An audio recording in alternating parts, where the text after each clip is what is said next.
Well, many sectors have welcomed the easing of adjusted level 3 restrictions announced by the President last night. Some, however, say economic recovery is going to be difficult for their stakeholders. eNCA's Lindokuhle Xulu has that story. President Cyril Ramaphosa was the bearer of good news during what has come to be known as the country's family meeting. The president announced that there will be an easing of restrictions under the adjusted level 3, and he's accredited the move to the decrease in the rate of new infections, lesser hospital admissions, as well as less COVID-19 fatalities. One of the most affected sectors during the COVID-19 lockdown has been the funeral industry.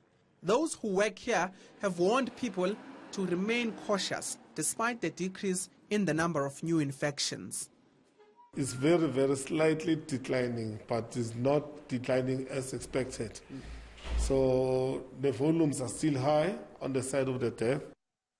While regulations have been relaxed, the tourism industry says it's still a long way to recovery for many of their stakeholders. Most companies and government have got to sort of travel only for essential purposes. There's no meetings, conferences, incentives. People who travel for concerts, sporting events, festivals, all of that is not happening.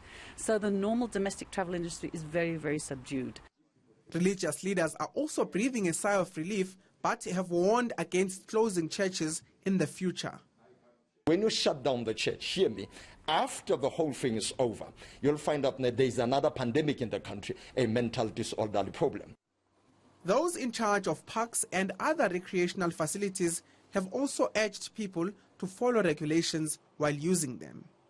Many of these affected sectors say that the damage incurred is far-reaching and that any more restrictions could mean devastation for many of their stakeholders. Lindokuhle Xulu, Johannesburg.